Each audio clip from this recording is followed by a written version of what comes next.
Oi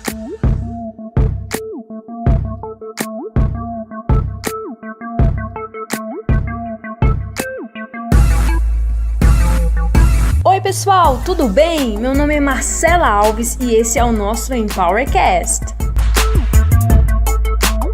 Vocês ficaram curiosos para saber como o nosso bate-papo sobre aprendizado de máquina terminou? A gente vai continuar hoje e a última pergunta que eu fiz para Fabiana foi se ela acredita que um dia as máquinas vão dominar o mundo. Vamos ver o que ela respondeu? Pode ficar tranquila que eu acho que os robôs não vão dominar o mundo, não vão me matar, pode ficar tranquila. Esse é o meu medo, então tranquilo, tá de boa. Então, um ponto muito, muito importante, né, que eu acho muito legal, é a utilização da aprendizagem de máquina em pesquisas, ou seja, no meio acadêmico, em várias áreas do conhecimento. Educação, direito, nas engenharias, estudos climáticos do meio ambiente e na parte biológica e da saúde, né?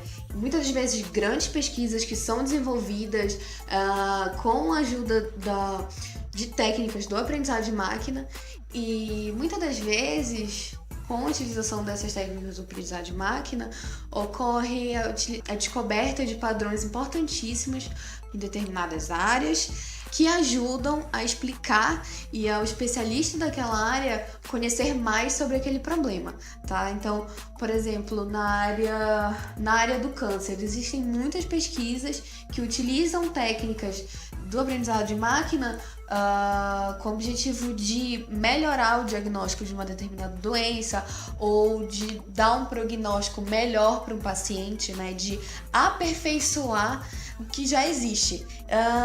Em relação aos limites, né, da questão do aprendizado, de máquina, IA, etc. Eu acredito no seguinte, nós temos muitos dados disponíveis, cada vez mais dados de diferentes tipos estão sendo gerados a partir de diversas aplicações, mas acontece o seguinte, esses dados, eles não são, entre aspas, perfeitos. Eles sofrem de alguns problemas, como ruído, valores faltantes, etc.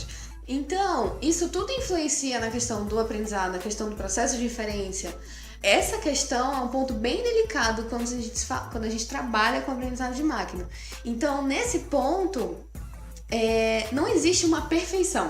O que a gente tenta fazer é trazer técnicas, algoritmos, etc., que minimizem essas limitações intrínsecas dos dados, tá? E além disso, existem muitas informações escondidas nesse grande volume de dados, informações das quais nem nós mesmos, nem um especialista dos dados consegue saber. Isso também é uma limitação. Extrair essas informações que podem ser úteis para uma determinada aplicação. Hoje em dia, apesar das excelentes técnicas do aprendizado, de pré-processamento de dados, etc., e do grande volume de dados disponíveis, essas técnicas, elas conseguem te recomendar algo? Conseguem. Elas conseguem predizer, digamos assim, algo? Conseguem, mas elas não conseguem criar algo novo ainda, né? Então existem tarefas, principalmente tarefas criativas, que ainda não conseguem ser reproduzidas. Então, junto com todos esses impedimentos e com o crescimento da área, existem algumas especialidades que começam a surgir, principalmente no mercado, né? Que são profissionais que trabalham com análise, né, de dados, que são conhecidos também como cientista de dados, né? E áreas como visualização de dados, que está crescendo muito. Há uns bons anos atrás, a gente não se dava conta de que era necessário ter técnicas para visualização de dados. A visualização de dados não era tão forte assim, mas com o aumento de dados é importante a gente visualizar isso de uma forma mais intuitiva e que represente o problema em si, porque o dado vai representar o problema, né? Então, visualizar esse dado é muito importante e isso está ganhando muita força. Eu super concordo, né? Antigamente a gente conseguia resolver tudo com aquela boa e velha planilha do Excel, né? As empresas eram controladas na planilha do Excel, mas agora não dá mais, porque o número de clientes é muito grande, a quantidade de dados sobre aqueles clientes é muito grande, e agora o Excel não está mais resolvendo. Então tem essas profissões mais especializadas em analisar os dados, tentar ver padrões nos dados e visualizar os dados, justamente porque agora, né, esses softwares mais tradicionais, eles não estão mais resolvendo os problemas. Então, gente, infelizmente ou felizmente, né, a gente vai demorar um tempo, né, até que a máquina consiga fazer tudo pra gente. A gente vai ter que continuar, né, trabalhando ainda,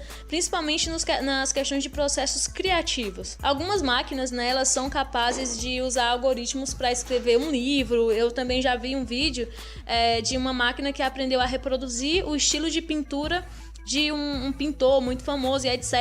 E é interessantíssimo como o quadro fica no final. Você jura que o estilo é igualzinho do pintor. Mas o que aconteceu ali foi que o algoritmo ele teve muito dado e ele começou a encontrar padrão. Como que aquele pintor fazia o olho dos personagens dele? Como que aquele pintor fazia a pintura dos cabelos? Então, a máquina foi pegando todos esses detalhes e no final saiu um quadro assim com todo o estilo do pintor. O processo de aprendizado mesmo da máquina, assim como acontece no nosso cérebro, ele ainda está em desenvolvimento, né? Não tem como a gente garantir que o algoritmo ele vai aprender coisas, vamos dizer assim, sendo que como o nosso cérebro aprende coisas e passa por todo o processo de cognição ainda não é muito claro.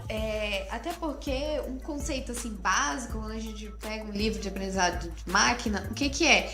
Que o algoritmo ele consegue predizer novas coisas ou reproduzir aquilo baseado em exemplos passados. Então você precisa, né, de ter aquele conjunto de exemplos passados para você poder, né, inferir algo novo. Já é um conceito antigo, essa questão de o que é dado, o que é informação, é muita cara do curso de computação e coisas relacionadas a isso. Mas hoje a gente está num mundo assim com uma quantidade tão exorbitante de dados, né, que até para tirar a informação daquele dado, agora a gente está precisando de profissionais naquela área, né?